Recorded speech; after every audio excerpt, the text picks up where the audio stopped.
Estamos ao vivo pela página do Facebook Professor Serginho PT. Tudo bem, Zé? Como é que tá? Tranquilo? Tudo bem. Tranquilo. Eu vou fazer a introdução agora e depois tu vai te apresentar, tá, Zé? Ok. Então, estamos ao vivo pela página do Facebook, já contabilizamos mais de 160 mil óbitos pelo Covid, né? E quase estamos a caminho dos 6 milhões de pessoas infectadas, né, pelo vírus do coronavírus. Não relaxe, lave as mãos com frequência, porque fique em casa, faça como... Não faça, né? Na verdade, não faça como o presidente. Acredite na ciência, acredite na vacina, acredite que a gente pode virar esse jogo se a gente estiver unido, acreditando na ciência e que a gente vai resolver esse problema, mas tem que ter paciência.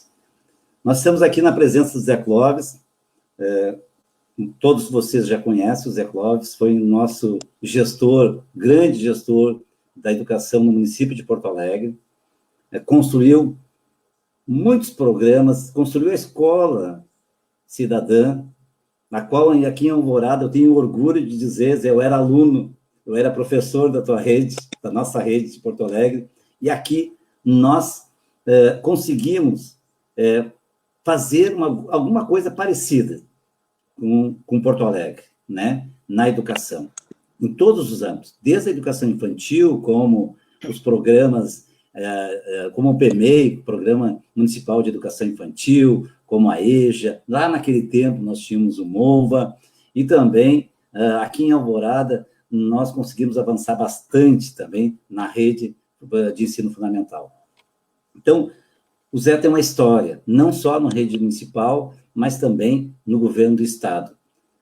O Zé Clóvis foi nosso secretário de Educação no governo Tarso Genro e contribuiu muito e trabalhou bastante junto com o Tarso, junto com a sua equipe, para construir a Escola Cidadã no Estado inteiro, né? Então, passo a palavra para o Zé Clóvis se apresentar aqui, fazer suas primeiras considerações e depois nós vamos entrar naquele papo mesmo, que é super importante, naquele diálogo, que é o modo petista de governo na educação, do governo do PT na educação. Bom, boa noite a todas e a todos. É uma alegria, professor Sérgio, estar aqui contigo nessa live, né? E sou um admirador do teu trabalho como vereador, como prefeito e também como professor, né?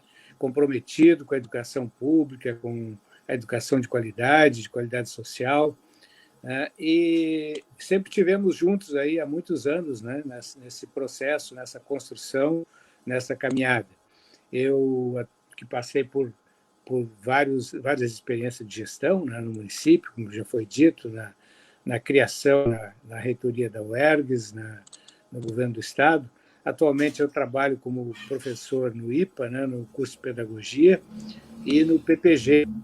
E participo de vários grupos de pesquisa, né, na Universidade Federal, com a professora Mariângela Bairros, na Universidade do Paraná, com a professora Cássia Quenzer, né, e a gente continua, então, fazendo a outra dimensão da educação, que a dimensão da gestão é diferente da gestão da pesquisa, né, e da docência. Então, eu que já tive muito tempo de docência, muito tempo de gestão, hoje estou mais dedicado à pesquisa, né, que é uma necessidade também, né, de nós que queremos uma educação de qualidade, que queremos a transformação da sociedade brasileira, que queremos que os nossos jovens aprendam mais e melhor e se tornem cidadãos. Para isso é preciso que tenha sempre conhecimento novo, pesquisa, né? Então, a academia tem um papel muito importante nessa construção também. Então, a educação ela tem todas essas dimensões, né? Tem a dimensão lá do chão da escola, tem a dimensão do sindicato, a dimensão da gestão e a dimensão da pesquisa e da docência.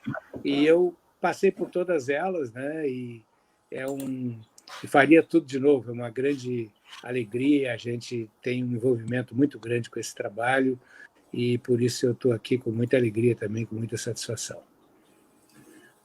Zé, a gente, desculpa a intimidade chamar de Zé, mas é o dia a dia que a gente te conhece, né, Zé Clóvis? A gente conhece bem o teu trabalho, né? E muitas pessoas que estão aqui agora nesse encontro, né, que a gente estava debatendo, também conhecem. Mas aquilo que a gente fez, a gente precisa estar relembrando, né? Como é que era, porque muitas pessoas esquecem também e acho que não se dão conta que isso é resultado de um grande trabalho antes daquilo acontecer na gestão. Então, tu não cria de uma hora para outra uma gestão democrática, uma forma de trabalhar a educação popular, né? Tu tem que estudar muito Paulo Freire, aprofundar muito para a gestão democrática, para a questão pedagógica, né? Então, nós que somos estudiosos desta área, somos apaixonados pelos resultados desse trabalho, né? Eu sei o quanto foi significativo para mim ter trabalhado na rede, o quanto me construiu internamente como professor, quanto a gente produziu, a gente produziu trabalhos muito importantes, né? Nós temos aqui em Alvorada uma das coisas mais importantes, inclusive da minha área, que sou da educação física, que nós construímos o Festival de Educação Física e Arte e Educação, que foi uma coisa fantástica. Mas isso é uma produção, né, dentro da questão democrática, talvez uma particularidade, mas é super importante para quem trabalha nessa área. Tu que trabalha, né, eu não tinha falado, mas nós lutamos muito para ter a UERGS, né? Muito, foi uma luta. O Olívio foi corajoso de implantar, e tinha alguém por trás lá que poderia dar corpo e vida para a UERGS, né? Então, eu acho que essa referência também cabe a ti, porque tu estava ali e construiu, e hoje ela resiste, apesar dos governos, ela resiste firme, né? Mas eu queria que tu conversasse conosco dessa construção da escola cidadã e fazer esse parâmetro, né? Por que ela foi tão importante a nível nacional, regional, nacional e também internacional? Por que foi reconhecido lá fora o nosso trabalho? Eu posso dizer o nosso, viu, Zé? Porque eu me sinto parte dessa construção que vocês, né, que conseguiram, né, fazer esse debate e a gente poder produzir uma coisa muito importante, foi uma educação de inclusão, uma coisa nova que a gente construiu na cidade de Porto Alegre, no estado do Rio Grande do Sul, e aqui em Alvorada também. Bom, eu acho que a gente pode se reportar um pouco, né, aquela conjuntura dos anos 90. Né? Nós vivíamos um período de expansão do neoliberalismo, que era uma novidade, por isso era neo, né? Na realidade, o liberalismo é uma coisa velha, que foi resgatada nos anos 80, e por isso é chamado de neoliberalismo, né? E o neoliberalismo ele entrou com muita força no mundo, né? E no Brasil ele se estabeleceu nos anos 80 com os governos Collor, né? E depois o governo Fernando Henrique. E veio toda uma política de privatização, de abertura do serviço público para o privado, né, que é o grande objetivo do neoliberalismo, é criar mais burguesia, né, é criar mais mercado, é transformar tudo em mercadoria, transformar todo o direito em mercadoria que, ao invés de tu exercer o direito, você compra, quem tem dinheiro compra a saúde, compra a educação. Então, tem que privatizar tudo para satisfazer o interesse do capital. Essa conjuntura era muito forte na época, né? E as administrações populares, não só de Porto Alegre, mas o trabalho de vocês também em Alvorada, também teve em Gravataí, Caxias do Sul, vários municípios, e também fora do Rio Grande do Sul, né? A Escola Plural em Belo Horizonte, a Experiência de São Paulo, a Escola Sem Fronteiras em Blumenau, Santa Catarina, foram experiências que eu chamo de contra-hegemônicas, experiências contra-hegemônicas. né? Isto é, contra o avanço da hegemonia do capitalismo via sua forma neoliberal, sua forma de organização, que é de destruir o serviço público e de transferir todo o direito para uma mercadoria, transformar o direito em mercadoria. E nós chegamos, então, aos governos nessa época, fazendo oposição, querendo mais, ao invés do Estado mínimo, nós queremos mais Estado. Por quê?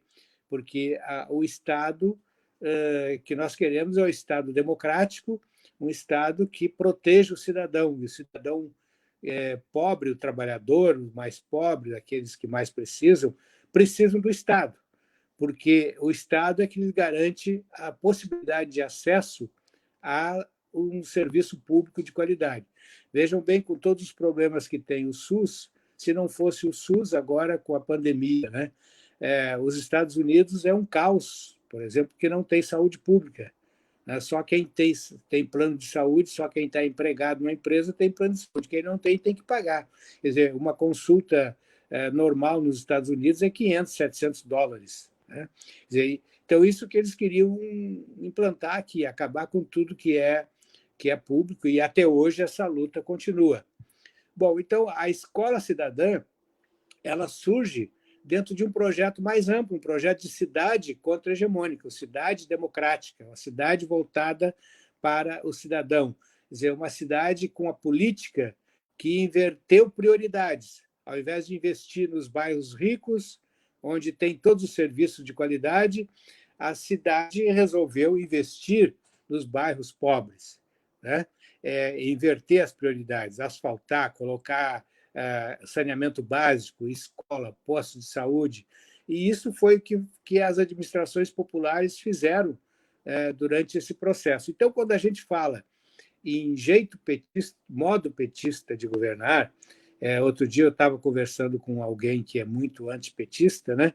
E dizia: vocês são arrogantes, vocês falam em modo petista de governar como se vocês fossem superiores, como vocês tivessem a fórmula mágica de fazer o melhor governo, né? E eu disse para ele o seguinte: não, nós não somos superiores. O PT é um partido cheio de defeitos, de problemas e de dificuldades. O que nós temos é um compromisso profundo com a classe trabalhadora. Nós temos um compromisso com os mais pobres, com aqueles que mais precisam, com aqueles que pegam ônibus, com aqueles que usam o SUS, com aqueles que usam o INSS, que ficam na fila do INSS, com aqueles que ficam na fila buscando emprego. Quer dizer, nós temos um compromisso político com esse povo e queremos que esse povo seja atendido. E, para atender esse povo, nós temos que redistribuir riqueza, redistribuir renda, temos que mexer nas grandes fortunas. Então, o modo petista de governar é isso, é um projeto, né? Não é um partido superior que faz melhor que os outros, não. É um partido que tem um compromisso com a classe trabalhadora. E aí não é só o partido, são todos os setores de esquerda que se identificam com a luta dos trabalhadores, que querem uma sociedade mais justa. Hoje mesmo eu estava vendo na televisão aí os dados mostrando que o Brasil é o 9º país de desigualdade social no mundo, né? E que os mais pobres estão ficando mais pobres, os mais ricos estão ficando mais ricos. Hoje, na própria TV, né? Na imprensa, que é uma imprensa que sempre fica ao lado dos mais fortes, mas ela teve que divulgar o que o IBGE está mostrando. Então, o modo petista de governar tanto a cidade, o Estado, o país, e especificamente a educação, é o compromisso com aqueles que mais precisam, compromisso com a classe trabalhadora, e não tem compromisso com a classe trabalhadora sem que a gente busque a transformação da sociedade brasileira, busque a mudança nas relações de poder, que significa a distribuição de riqueza, significa que a riqueza produzida ela tem que ser redistribuída para aqueles que trabalham. Não é possível que nós tenhamos um país que durante 500 anos só os negros trabalharam e produziram, né? E nós continuamos hoje com os herdeiros da escravidão vivendo nas periferias, na miséria, na pobreza, sendo discriminados, no desemprego. Então, o modo petista de governar enfrenta essas questões. Então, o Sérgio é candidato e precisa do voto dos cidadãos de Alvorada no domingo, não é porque ele vem com aquele discurso assim, estamos aí para mudar. Não, nós não. Nós dissemos qual é a mudança que nós queremos. Nós declaramos de que lado que nós estamos. Né? E quem está do lado dos trabalhadores, dos mais pobres, dos que mais precisam, é aqueles que estão no PT e nos partidos de esquerda, né? No campo das esquerdas. Então, o nosso modo de governar é esse, o nosso modo petista é esse compromisso com a classe trabalhadora. E dentro desse compromisso, nós, educadores, nós direcionamos a educação para esse compromisso. Né? Então, nós não aceitamos uma educação que seja classificadora, que seja excludente, que apenas promova aqueles que já são vencedores, como é a meritocracia. Né? O conceito de meritocracia é o mérito para quem já nasceu com o mérito. E quem não nasceu com mérito, nasceu discriminado, vai continuar discriminado, né? Vai continuar fora do contexto. Então, a escola cidadã é uma escola que tem o compromisso de construir uma educação de qualidade, uma educação que forme cidadãos autônomos, críticos, cidadãos que estejam preparados para viver e conviver bem consigo, com seus semelhantes e com o respeito ao meio ambiente. E, ao mesmo tempo, tenham condições técnicas de lutar de forma digna pela sua sobrevivência, pela vida, e que possam contribuir para a construção de um país melhor e de uma sociedade melhor. Isto são os princípios gerais da Escola Cidadã que nós desenvolvemos lá desde os anos 90, em Porto Alegre, em todas as experiências que trabalharam conosco, aí, como o caso de vocês, professor Sérgio, em Alvorada. Né? Então, foi um processo muito bonito, porque a cidade tinha o orçamento participativo, né? E o orçamento participativo, no início, ele surgiu como um espaço onde se deveria discutir as carências. Quer dizer, o orçamento era pequeno e o governo do PT, na época, disse onde é que nós vamos aplicar esse orçamento tão pequeno? Né? E vamos chamar a população para decidir, então, onde aplicar, o que será a prioridade. E isto passou a ser uma bola de neve na cidade, né? Porque a cada ano o orçamento ficou mais encorpado, teve mais participação e deixou de ser o orçamento participativo, deixou de ser um local onde só se discutia orçamento. Ao contrário, o orçamento passou a ser o ponto de chegada, né? O ponto de partida.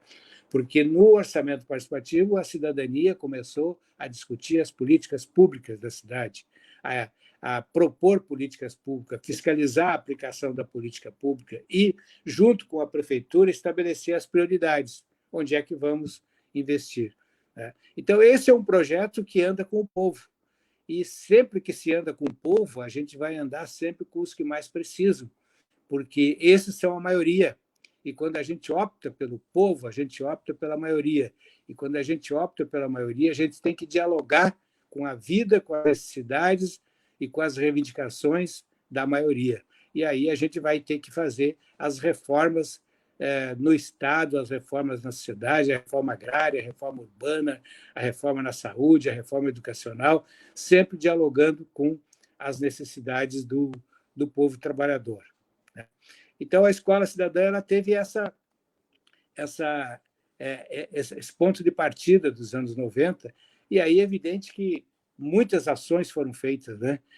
Integradas, né? Nunca uma coisa separada. Uma política de formação permanente dos professores, que não só tinham a formação dentro da escola, como naqueles grandes seminários, onde vinham pesquisadores de todo o mundo discutir.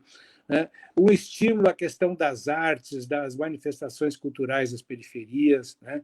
Nós sempre dizíamos que queríamos destruir os muros culturais que separavam a escola da comunidade, e onde cada escola tinha um coordenador cultural para garantir que as atividades artísticas, as diversas linguagens das artes se manifestassem dentro da escola e que a própria comunidade manifestasse os seus talentos, as suas culturas, né? Os seus modos de vida dentro da escola.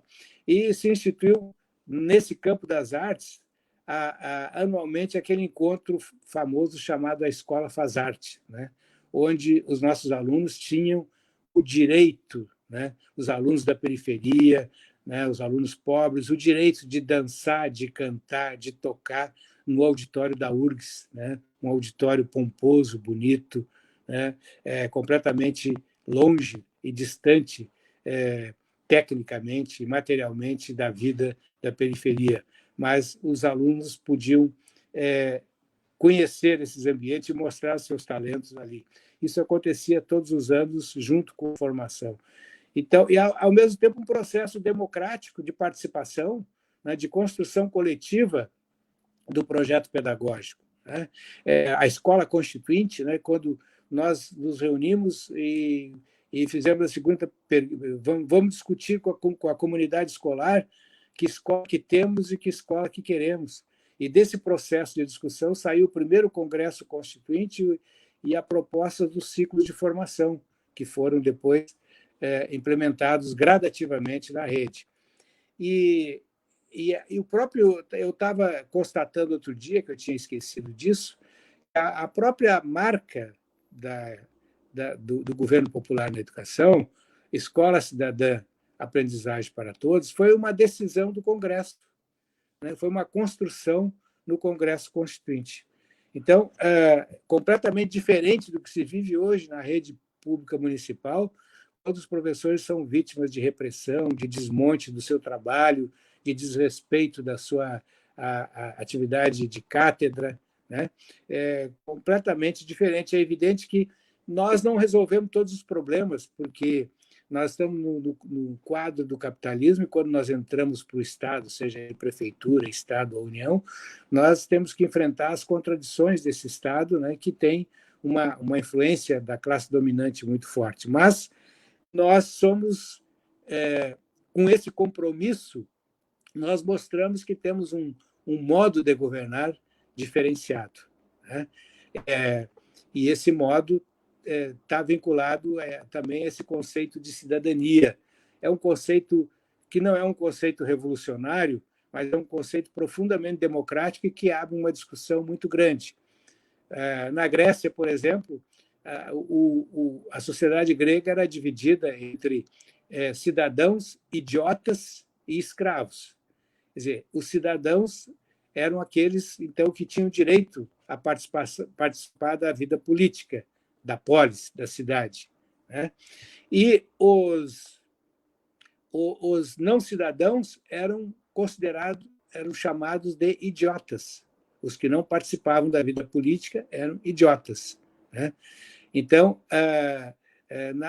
na realidade, esse conceito de cidadania ele nasce lá na Grécia de uma forma limitada e ele se amplia com a Revolução Francesa.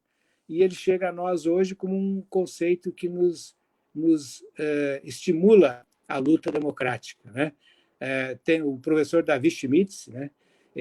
Que é um professor municipal também, não sei se ele já está aposentado, mas ele fez a dissertação dele na URGS, estudando o orçamento participativo e dizendo que o orçamento era a desidiotização dos munícipes, né? Porque trazia aquelas pessoas que nunca participaram da vida política, né, que na Grécia então, seriam idiotas, né, e trazia todo esse povo para a participação, né? É evidente que se nós pensarmos hoje, nós temos muitos idiotas ainda, né, aqueles que dizem que político é tudo igual, que criminalizam a política, né? Quer dizer, esses são aqueles que não entendem que a vida é política. O Aristóteles já dizia que o homem é um ser político, né?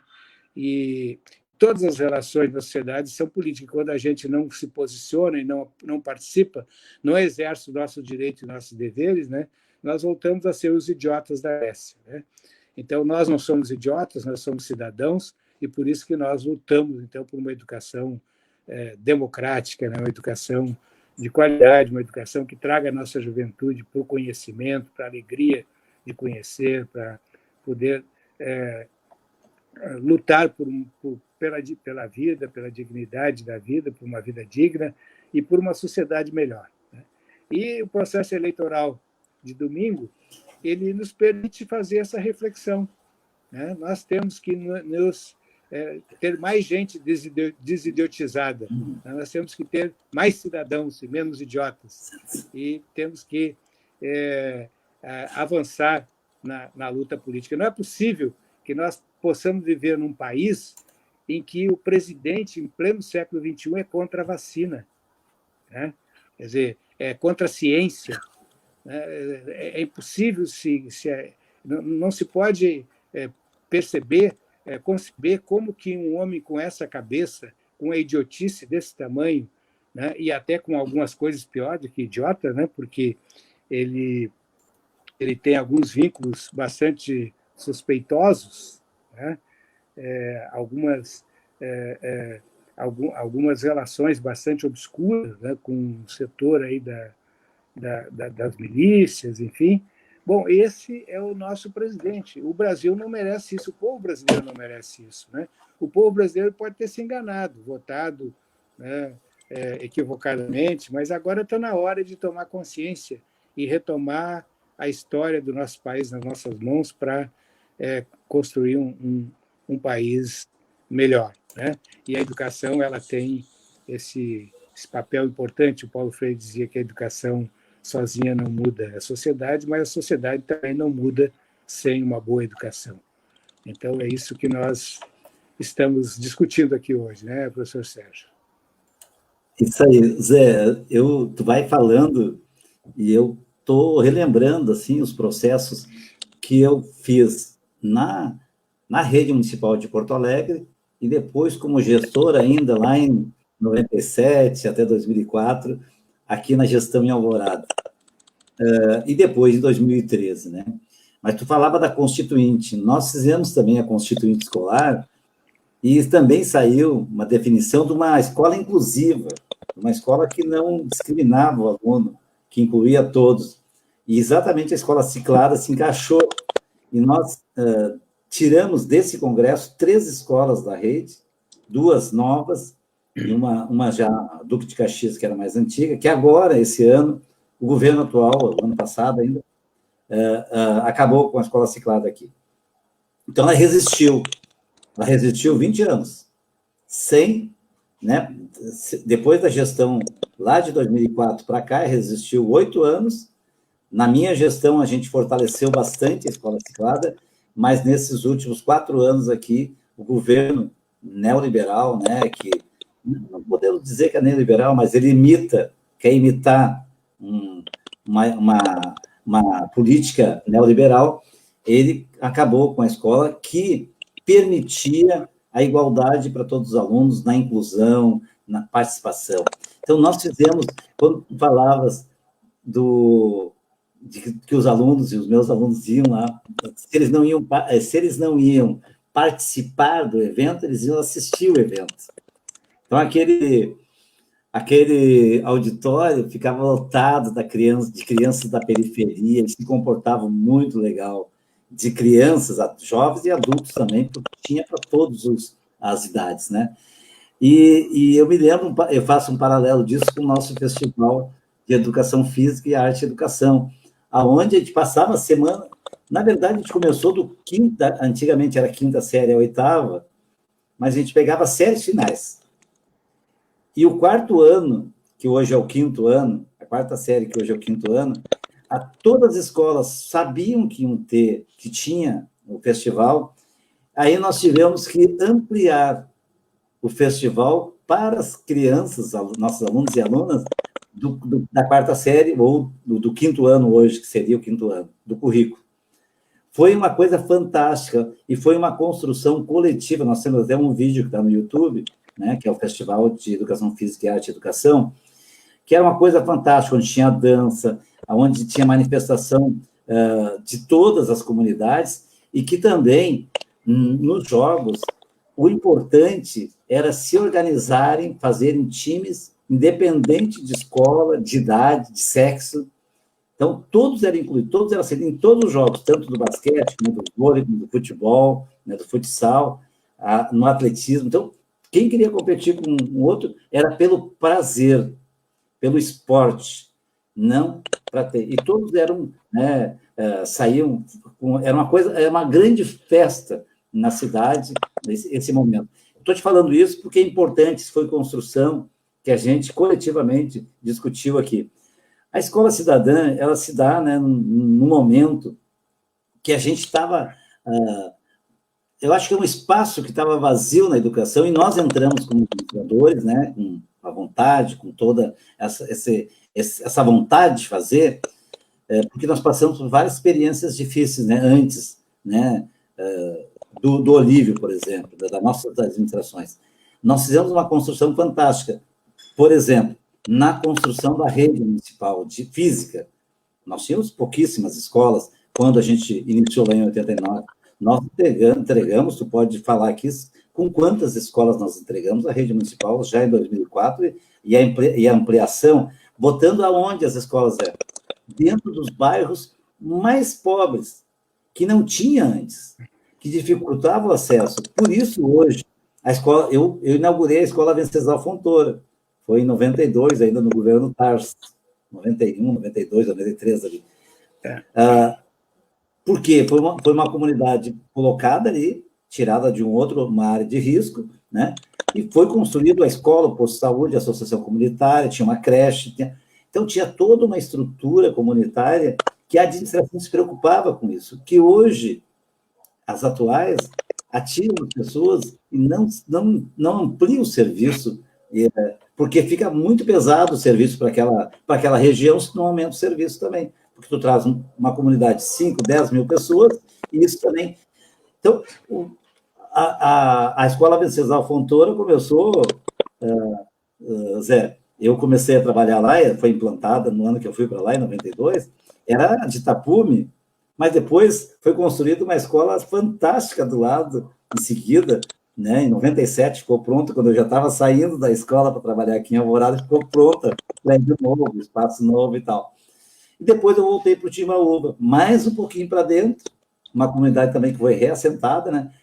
O que eu estou colocando é que essa escola também, além do projeto pedagógico, ela se preocupa com o espaço físico, a presença do Estado dentro dessas comunidades, que é importantíssimo. E a escola e a saúde são as duas presenças fundamentais, que se não tiver isso, a comunidade fica ao léu, como se diria, né? Então, eu queria que tu falasse também dessa ampliação da rede, o número de professores e funcionários e a valorização também que aconteceu nas nossas gestões, tanto aqui em Alvorada como nas nossas em Porto Alegre. Depois que nós saímos, só tiraram, só regrediu, não avançou 1 milímetro. Inclusive, hoje, né, nós estamos há quanto tempo sem reajuste, né? Eu sou professor da rede municipal. Está igual o Estado. É exatamente a mesma política. A política neoliberal é essa, né? Diminuir, né, os gastos públicos, né, para ofertar em outras áreas que interessam a eles, né, os empresários, né. Mas eu queria que tu falasse sobre isso também, Zé, para nós.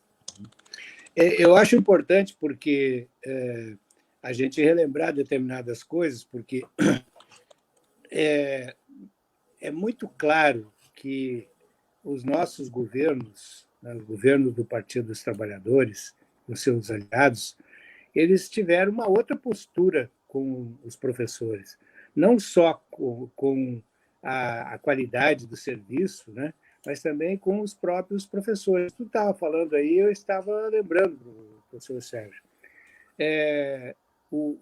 A administração popular em Porto Alegre instituiu o reajuste bimestral de salários.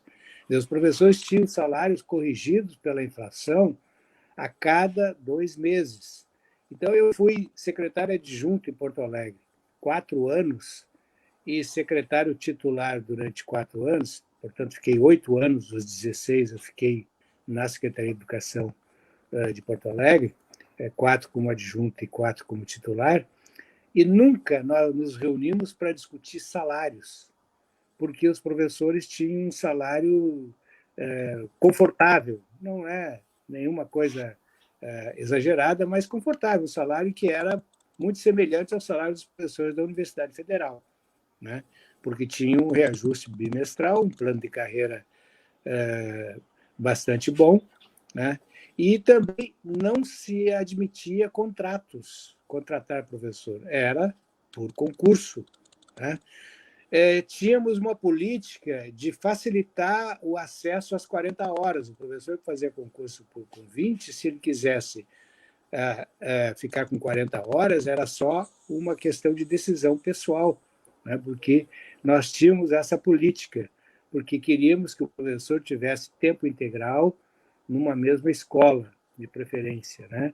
Para que ele criasse raízes com a sua comunidade, porque nós tínhamos essa concepção de relação com o contexto cultural e uma relação democrática participativa com a comunidade. Então, interessava que tivéssemos um professor que criasse raízes, que dialogasse com a comunidade, que participasse da comunidade, né? Pelo menos nas questões da escola, da educação. Então, a 40 horas, o professor na mesma escola com o tempo integral, ele passa a ser um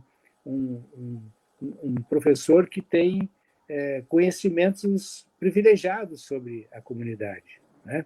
Então, é isso que a gente queria. Então, a gente sempre teve esse respeito, nós sempre pagamos mais para os professores, né?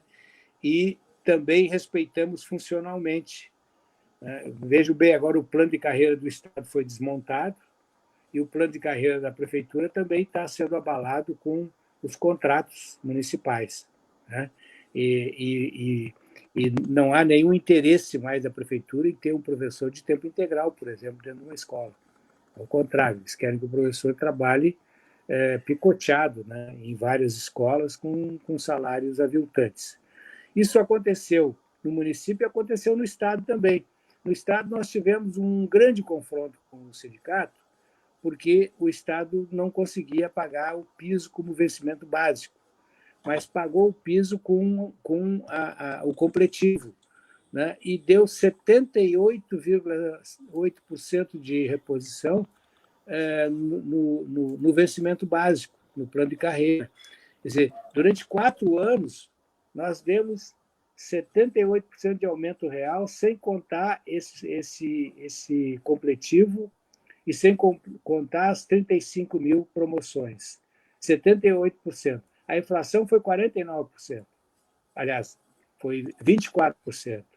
Portanto, nós tivemos em torno de 50% de aumento real durante o governo Tarso, onde o que passou foi um conflito entre o sindicato e o governo porque não pagou o piso, né? Porque o sindicato não conseguiu compreender, né, que a categoria estava ganhando, que poderia ganhar muito mais se esse projeto continuasse. Então, assim como no município nós respeitamos e melhoramos a situação dos professores, no Estado a mesma coisa, né? Então, essa é a nossa... E Alvorada também a mesma coisa, né? O respeito aos professores, aos compromissos com as questões salariais, né? Claro que a gente sabe que tudo que a gente fala é pouco, mas nós temos uma postura diferenciada frente aos nossos professores, né? Então, por exemplo, no Estado, desde 2003 não tinha mais promoção no plano de carreira. Nós fizemos 35 mil promoções, colocamos as promoções tudo em dia. E cada promoção, o professor tem 10% sobre o seu básico, então não é pouca coisa uma promoção, né? E o nosso objetivo era esse, era continuar nos aproximando do piso, né? E pagando os direitos do plano de carreira, mantendo o plano de carreira, né? E continuando com a política de formação de professores, possibilitando que o professor estudasse permanentemente, como estava acontecendo, né? E também estimulando o aluno a ser um pesquisador, porque a reforma do ensino médio no Rio Grande do Sul abriu espaço para pesquisa no ensino médio, a introdução da iniciação científica no ensino médio. Quer dizer, alunos e professores passaram a ser pesquisadores, a aprender a pesquisar. É claro que isso não foi generalizado, não foi em todas as escolas, nem em todo lugar isso deu certo, mas era um processo que estava em andamento, que estava em construção, né? Porque nós tínhamos um projeto, né? E um projeto para a nossa juventude. Outro dia, eu estava vendo a RBS, no Jornal do Almoço, elogiando uns adolescentes de São Leopoldo, do ensino médio, que ganharam um prêmio com o trabalho de pesquisa que fizeram, né? E estavam fazendo apelo para conseguir dinheiro para esses alunos e apresentar esse trabalho nos Estados Unidos. Quer dizer, isso é um absurdo. No nosso governo, nós mandávamos, nós temos fotos dos nossos alunos na Inglaterra, nos Emirados, no Paraguai, no Chile, nos Estados Unidos, apresentando trabalho financiados pelo Estado, né?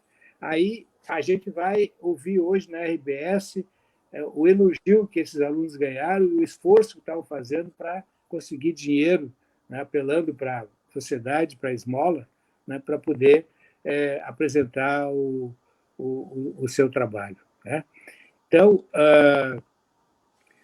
Então, é uma postura completamente diferente que nós tivemos sempre com os nossos professores e com os nossos alunos, né? E isso é que a gente chama de modo petista, né? Quer dizer, é um compromisso, né? Não é nada, não é que nós queremos ser mais competentes do que ninguém, não. Nós temos outra história, outra trajetória, outros objetivos, outros compromissos, que não são os compromissos tradicionais com as elites dominantes, como os partidos de direita e liberais que tem aí, que disputam conosco. O outro campo que disputa conosco. É isso aí, Zé. Nós estamos com algumas falas aqui super importantes, né? Eu vou botar aqui na tela para a gente poder ver muitos elogios, né? Muitos cumprimentos. Antes de botar a mensagem do Cristiano Neves da Rosa, que é doutor, viu? Que é da nossa rede municipal aqui, é mestre, é doutor, e é um lutador também como a gente. É um construtor das políticas públicas também. Está trabalhando para isso. E trabalha muito nisso também. Mas nós estamos aqui com muita gente legal aqui, ó. A Heloísa Helena, que tu conhece, a Clair, nossa ex-secretária de Educação aqui de Alvorada. Seu Valdir foi o nosso vigia das escolas, fazia a escola aberta para nós, lá na Escola Almira. Que legal. Em 98, 97, nós já tínhamos essa ideia da escola aberta aqui. E ele era o vigia esse fim de semana e tomava conta da escola, para abrir para a escola, para a comunidade.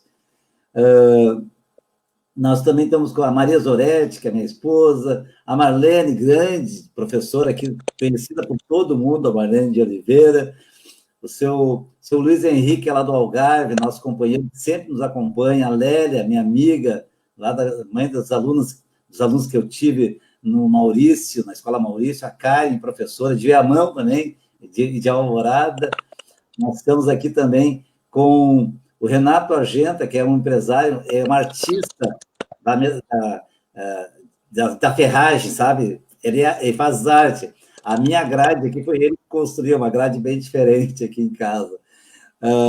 Estamos também aqui com outras pessoas, uma ex-aluna, a Viviane, que é a nossa funcionária também da rede municipal de Alvorada, trabalha nas escolas, a professora Renata, a Darlene Dornelles é uma companheira, uma amiga nossa que nos acompanha também, terminou na EJA, a escola, é uma amiga muito querida nossa também.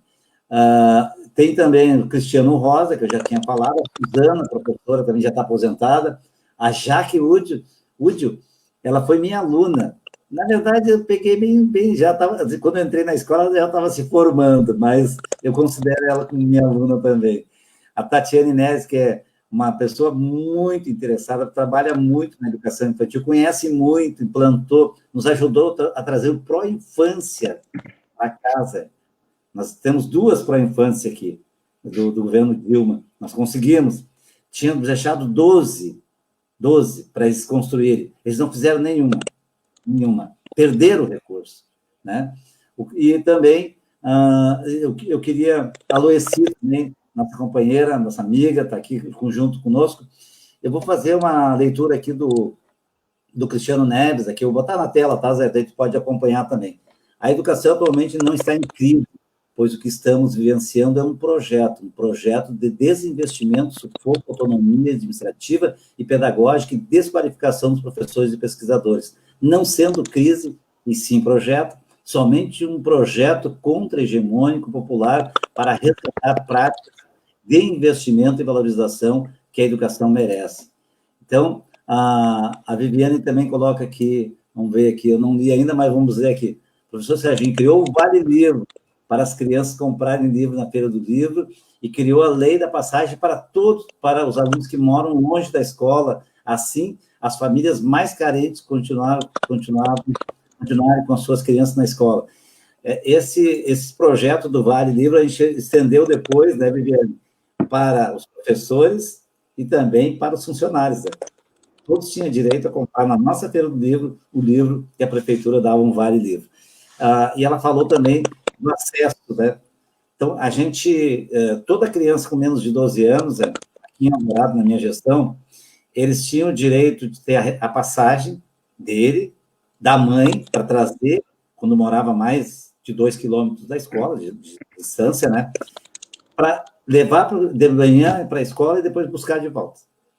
Os pequenos, né? E os alunos maiores ganhavam passagem de volta, assim, na EJA também, e tinham uma bolsa, Zé, para terminar na idade certa, no nono ano, e também na EJA. Nós tínhamos uma bolsa que nós dávamos no final do semestre também.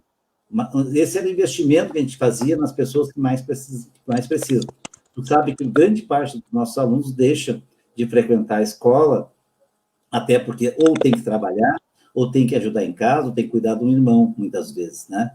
Então, essas dificuldades, elas se tornam reais, e isso afasta o aluno da escola, né? Então, nós temos que trabalhar no sentido também de minimizar essas questões, né? Porque a escola é um espaço importantíssimo na construção na educação, né, formal, mas também na convivência social, né? Então, com essa provocação do Cristiano Neves, né, que está dizendo ali que isso é um projeto de destruição do serviço público da educação. O que tem a falar dentro desse contexto da nossa escola, Zé, da nossa escola cidadã. Na realidade, o Cristiano está correto, né? Eu quero mandar um abraço aí para ele e para todos que se manifestaram aí, pessoal nosso, muitos conhecidos aí, conhecidas e outros que a gente não tem o prazer de conhecer ainda, mas que estamos interagindo juntos aqui, isso é muito bom. Né? Na realidade, o projeto de educação ele está vinculado ao projeto de sociedade. Né? Nós temos projetos de sociedade antagônicos. Né? Nós temos um projeto que é o projeto do capital financeiro, do grande capital, do agronegócio, né? da exploração das riquezas minerais, das riquezas naturais do país, enfim, do grande capital. E esse projeto tem uma educação, um projeto educacional também, que ele é essencialmente privatizante. E aí a gente tem que entender o seguinte: ele não é só privatizante no sentido institucional. Quer dizer, o capital não quer só privatizar a instituição.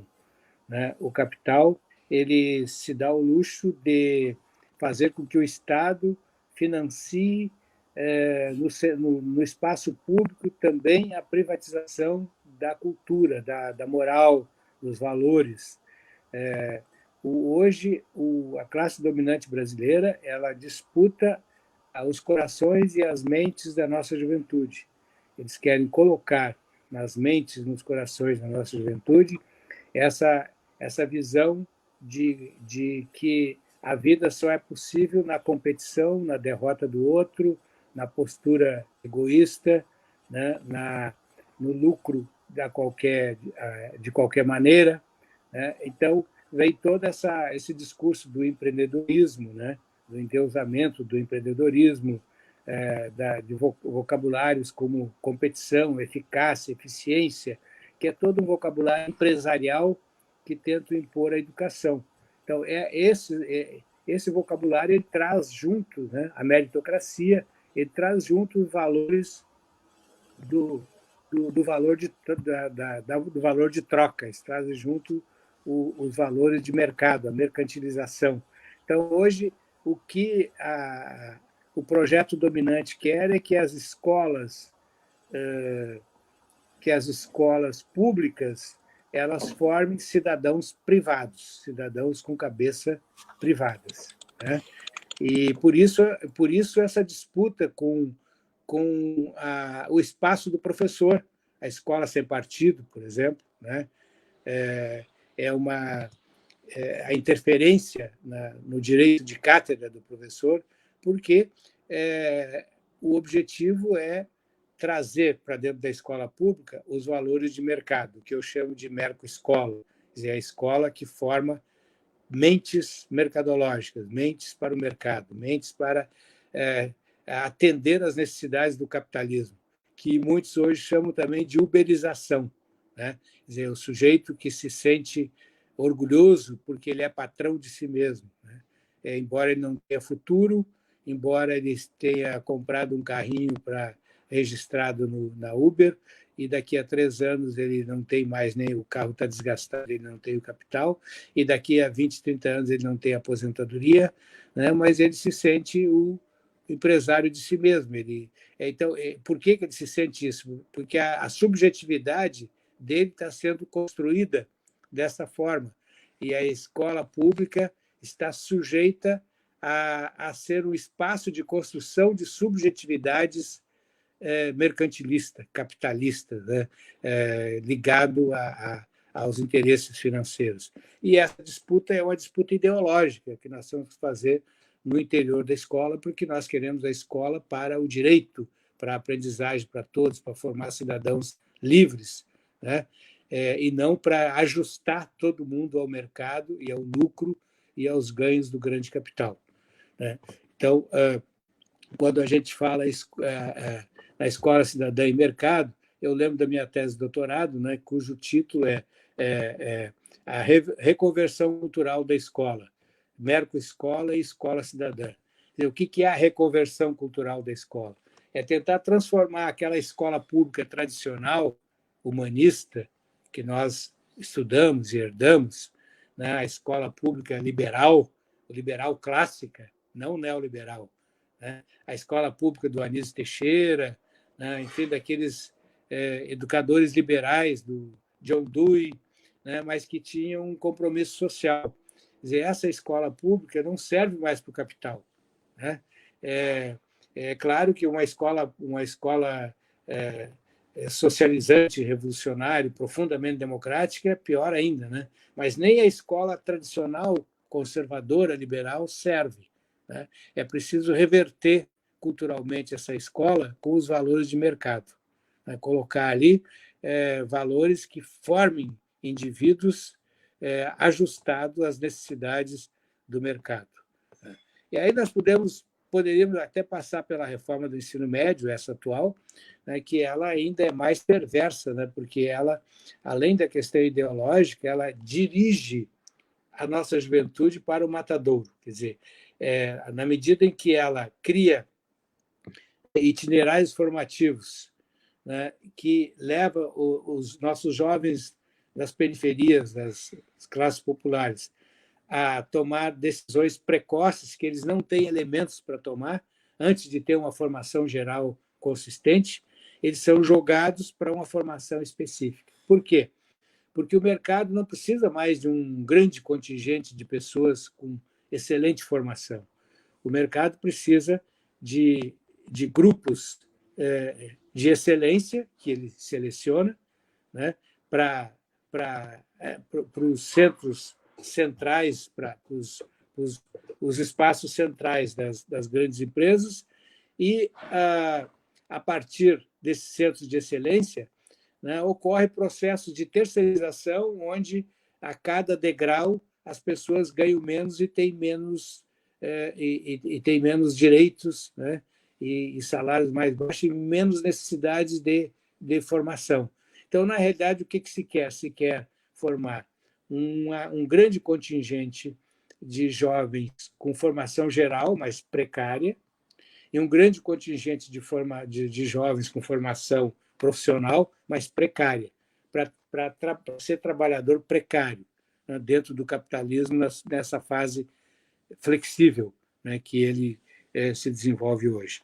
Então, nós fazemos o contraponto a isso com a escola cidadã, né, com os valores da democracia, da igualdade social, da valorização do sujeito, né, da construção coletiva, né, e da possibilidade de uma sociedade melhor, de um mundo melhor, de uma relação harmônica com a natureza, né, o respeito ao meio ambiente, a consideração de que homem e natureza são a mesma coisa, né?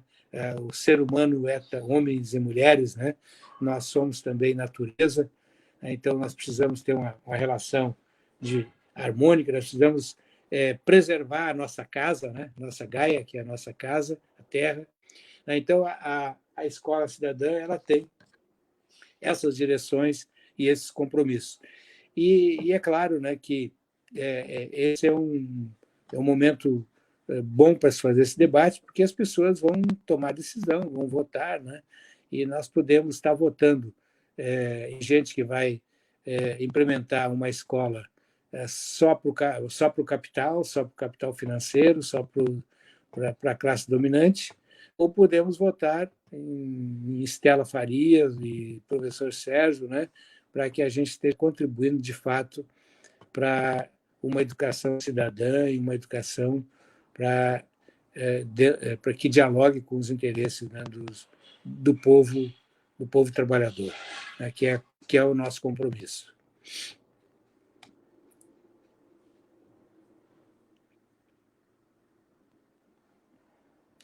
Eu não estou te ouvindo, Sérgio. Isso, agora sim. Obrigado, obrigado. Às vezes a gente, para não fazer o barulho aqui, desliga e esquece. Mas eu estava falando aqui que é super importante nós que não esquecemos de fazer um bom debate, nem deixamos de fazer durante a campanha as nossas lives aqui. Nós continuamos debatendo profundamente e principalmente a questão social, né, e a educação por trás disso, né. E também a gente não deixou de fazer, Zé, na rua, a boa política, o debate com a pessoa, o diálogo com a pessoa que quer conversar, e às vezes que nem quer, mas como nós temos muitos companheiros que são professores e professoras, o fato de a gente saber se aproximar da pessoa, ela se desarmar, nesse momento é super importante, é um momento muito rico. E agora, uns dias antes da eleição, ficou mais receptivo o debate. Até para aqueles que não querem, mas querem te ouvir, querem discutir, e aqueles que querem. E aqueles que não decidiram nada ainda. E aqueles que têm um outro entendimento da realidade.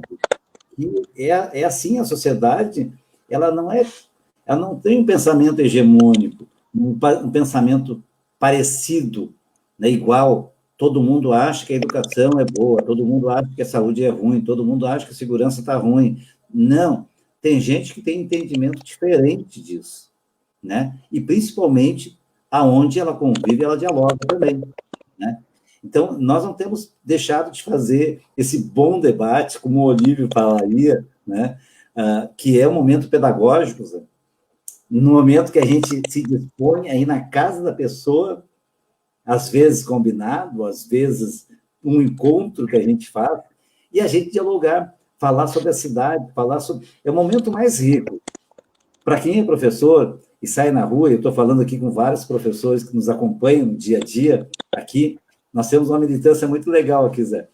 Um dia é um grupo, de manhã tem um grupo que vem às 6 da manhã para fazer um bandeiraço, já às 9 da manhã já é outras pessoas que podem vir para cá, de tarde já é outro, de noite, muitas vezes, ficar até 9 horas, 8h30, também é outro. Então, é uma campanha diferente de todas as outras, e que a gente tem contado com muita gente, encontrado e contado com muita gente que quer dialogar, né? E o nosso pessoal, principalmente, né, a gente é ligado a funcionário público, não só professor, mas também funcionários, e também gente da comunidade que participa com a gente, dona de casa também participa com a gente, Zé, no dia a dia, e quer uma sociedade melhor. Eu estou falando isso porque é super importante a gente as pessoas saberem com quem estão falando, no sentido literal da palavra. O que eu defendo? Eu não posso me esconder. Eu sou um petista. Eu tenho um projeto petista, eu tenho as ideias do PT para defender. E eu posso defender, as pessoas vão me identificar.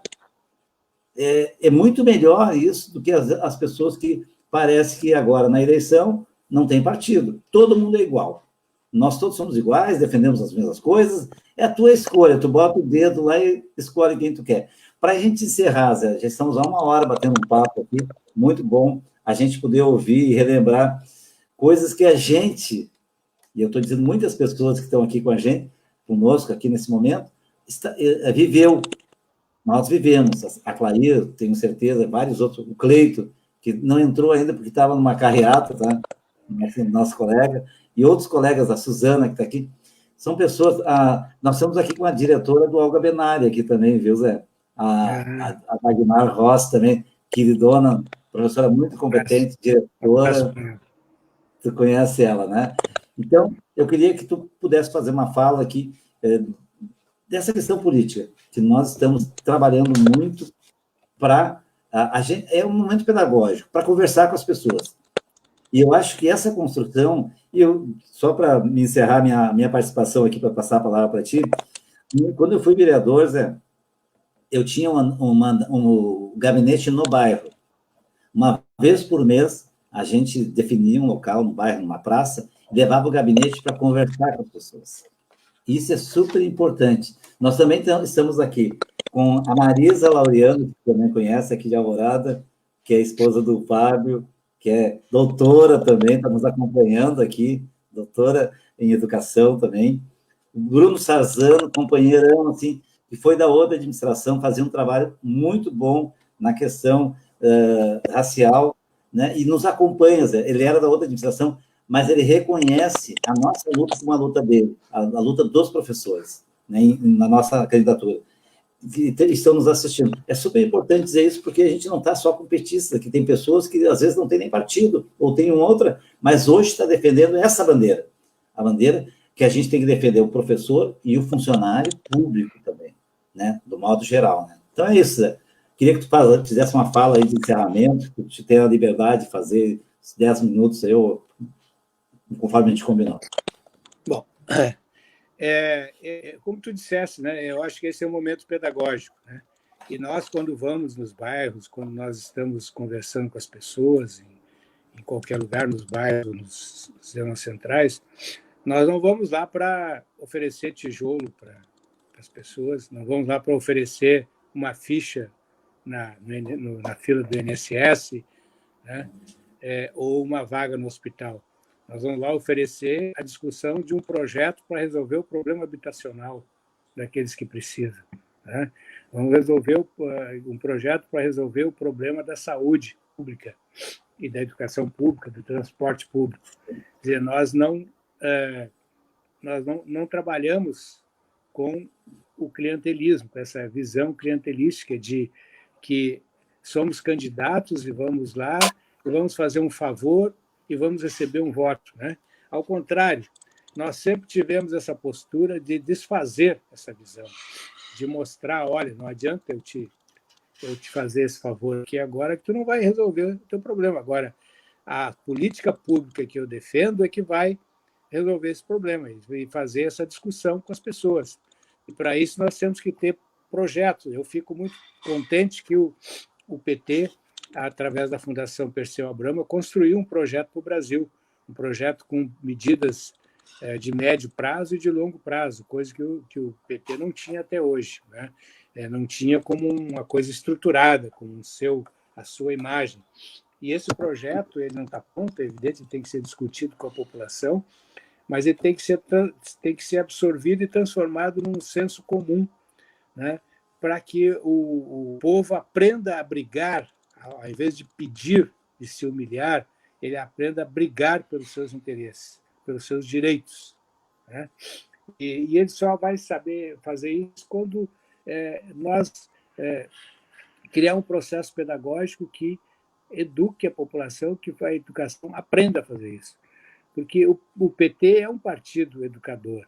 O PT não se formou com políticos vindos de outros partidos, como a maioria do partido. O PT se formou com gente que nunca tinha participado, a maioria nunca tinha participado de nenhum partido político. O PT teve, durante muitos anos, não tinha um vereador, nem um deputado, né? Mas tinha já um movimento de massa. E a primeira geração do PT, que está velha, né, que eu me incluo, sou fundador do PT, é uma geração que não passou pelos partidos tradicionais, né?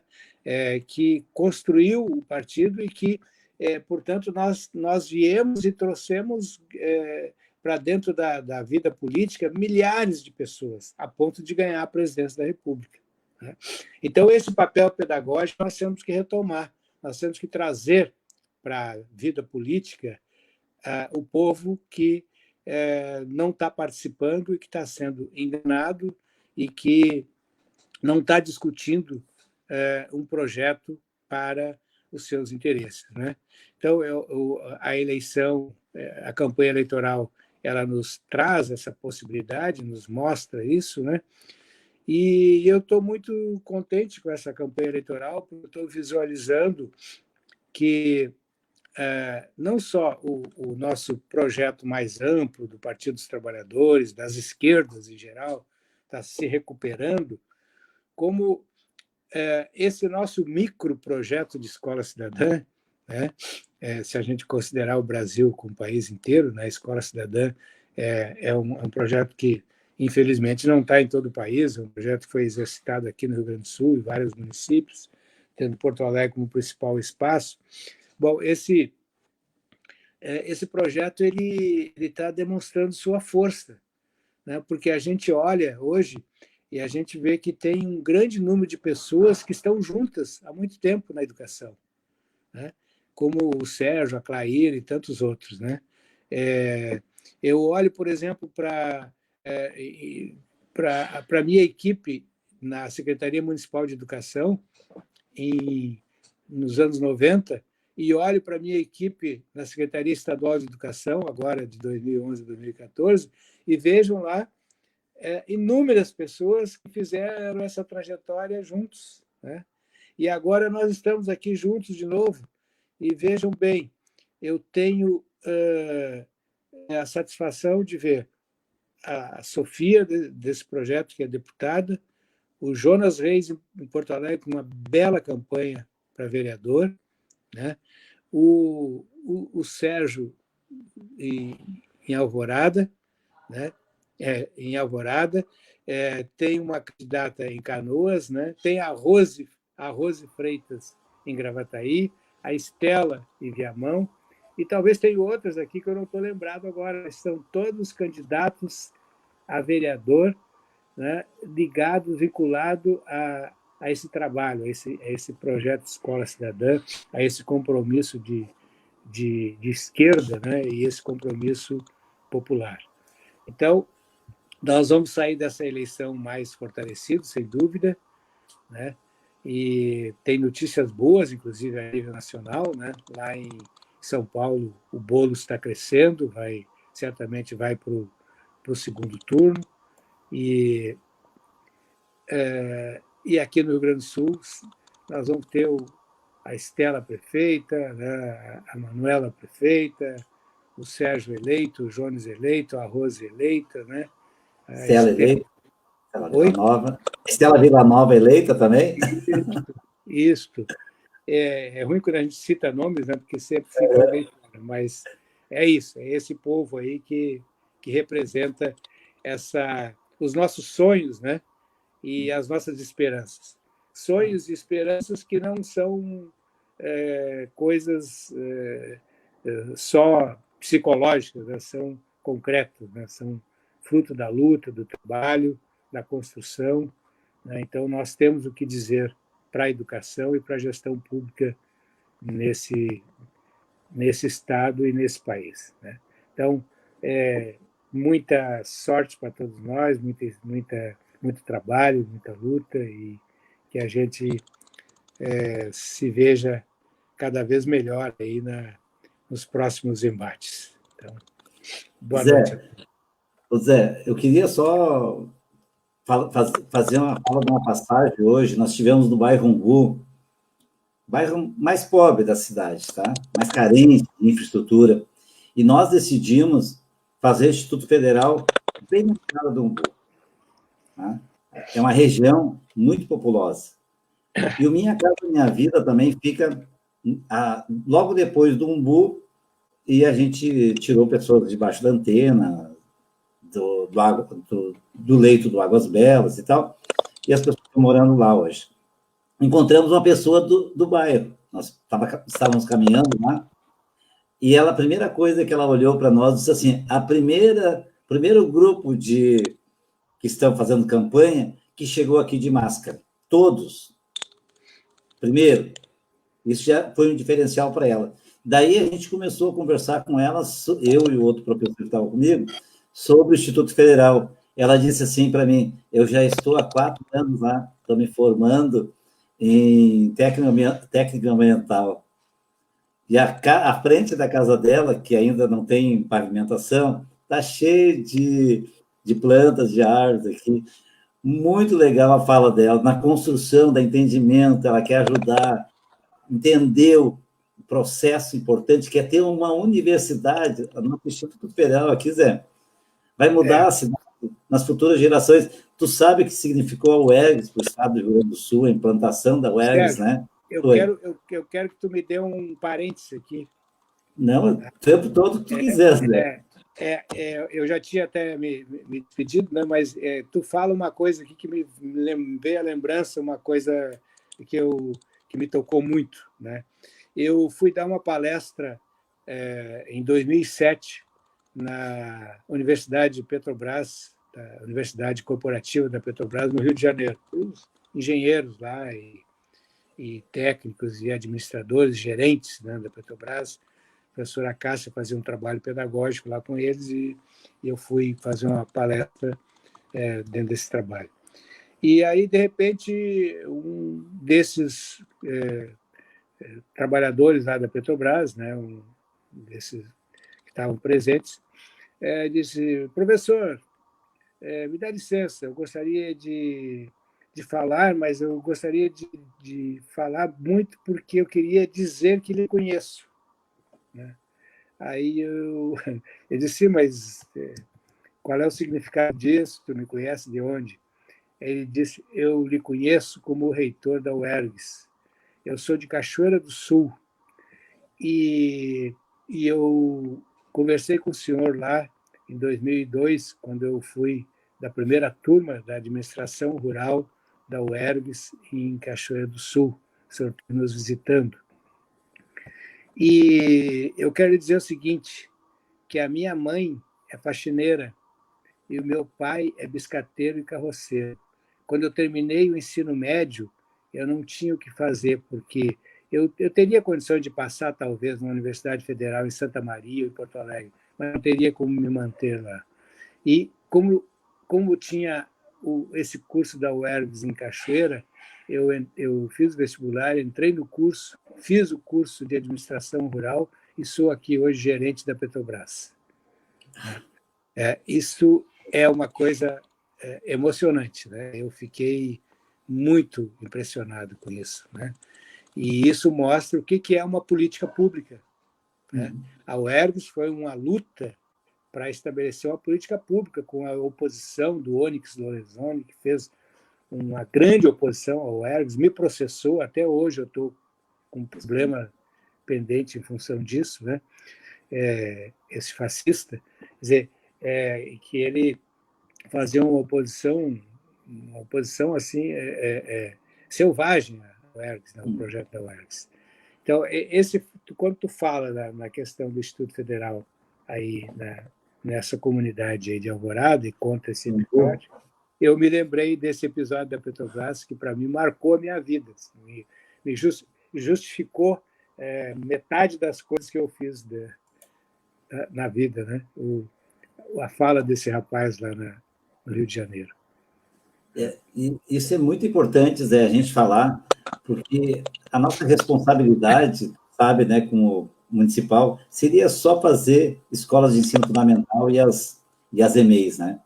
E a gente aqui em Alvorada conseguiu fazer 3 escolas infantis, uma escola de ensino fundamental e uma universidade. Conseguimos trazer. Mas essa luta, Zé, para a gente encerrar a conversa, foram 10 anos antes que eu comecei, não existia nem Instituto Federal. Eu queria uma escola técnica, eu era vereador. Para te ver que a boa política, quando tu planta ela, nós convencemos os vereadores daqui que era importante, nós chegamos a conquistar, sabe aonde, Zé? E sabe quem é que nos ajudou a botar o Instituto Federal aqui, apesar de não ser do governo do Estado? Foi o Tarso. Porque tinha uma escola estadual, da época da IEDA, e foi tu também, foi tu, como secretário, eu me lembro que eu participei dessa.